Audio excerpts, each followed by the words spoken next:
Now, you mentioned Genesis 6, and for those who may not be familiar, Genesis 6 is a big marker in the Bible because it opens with this dramatic arrival of the false ones, the ones who came to corrupt mankind, and then it works its way into the great flood of Noah. And I think a lot of people don't really understand why that flood took place.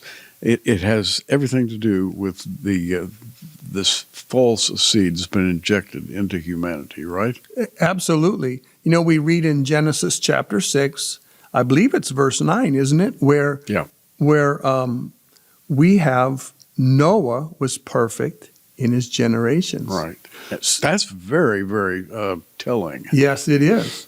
And so the word perfect here is not the word that's typically used for moral perfection. It's the word that's used for a perfect sacrifice where the animal is without spot or blemish. And then we have the word generations. It's plural. It's not in the singular. So it's looking at his lineage prior to himself and then following himself. He was able to be used of God to bring forth the messianic line untainted with the serpent seed.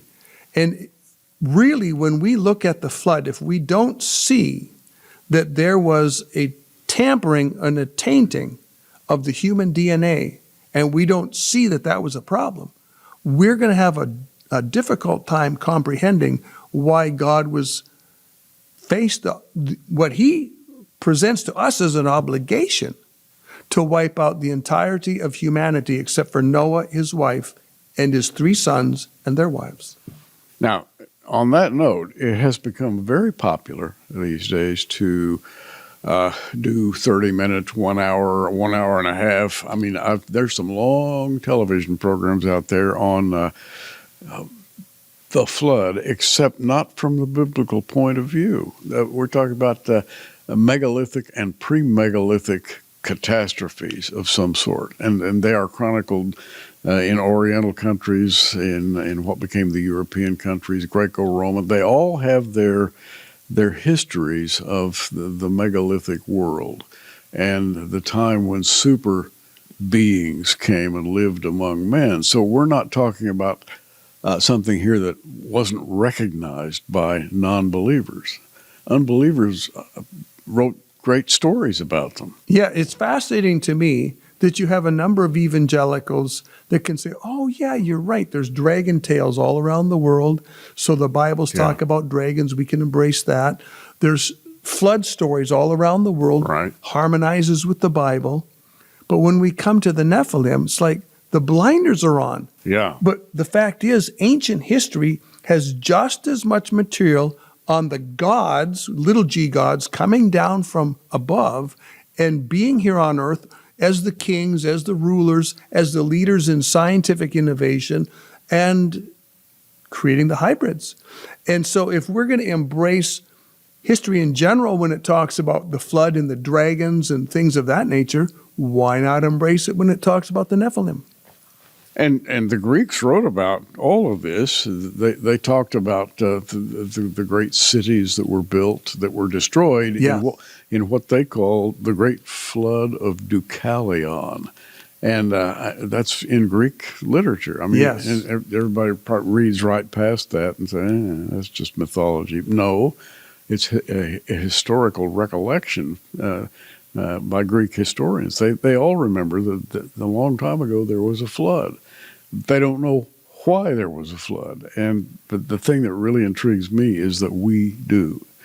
We know it in detail. We understand it, why God had it, I suppose, unfold along the storyline that we read in the Bible. There was a real reason for everything that he did.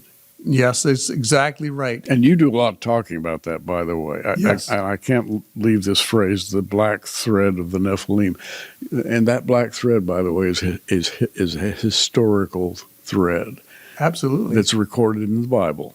Yes, and the thread goes, and it's interesting when we take this subject up.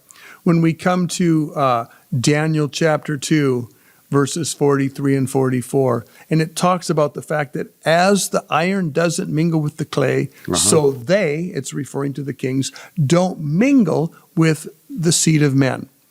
So this isn't seed of men. I just have to put the emphasis on that. Absolutely. So that this is coming back to the concept that there's a line of beings on this planet that are just purely 100% human being. It's the seed of men. And then we have another line that's mingled with the angelic and the human. And these people, they stay to themselves. They mingle amongst themselves. They don't mingle with mankind. Now, they'll have business relationships with them. They'll rule over them. They'll abuse them. They'll exploit them. But they maintain the purity of that line all the way to the end of the age and to the 10 kings and to the Antichrist. And here we have the setting for the story, and I use that word, I can't think too loosely. It's not a story, it's reality, it's history. The history of what exactly is redemption, and why did Jesus come, and what did he come to do?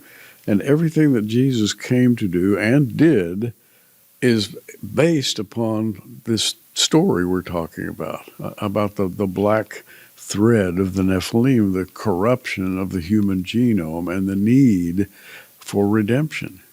Absolutely. The mankind, we definitely have a problem where we need to be redeemed from the fall.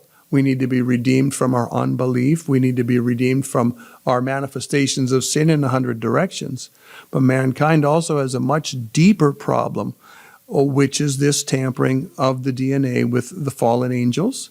And if you redeem man from the first problem, merely as sin and unbelief, you haven't fully redeemed mankind, because you'll have a segment of human beings that still have that problem.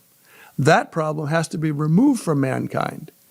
And when the Lord comes and brings his judgment at the second coming, we read in Isaiah chapter 24, I think it's verses 21 and 22, that at the end of the age, there's going to be the 10 kings, and the kings are going to be gathered with the angelic realm, cast all into the abyss, and then they're going to be there for a season, and then they're going to be visited together and be released, let out. We know, if we know the full breadth of the Scripture's message, that this being visited and released again, this is talking about the Antichrist being let loose after the 1,000 years.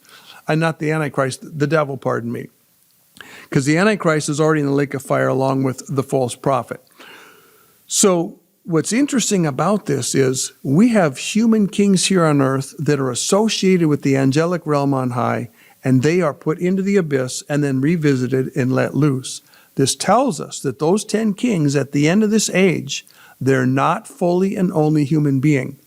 Just like the Antichrist and false prophet are going to be of the Nephilim line, part angel, part human, they're going to be Nephilim.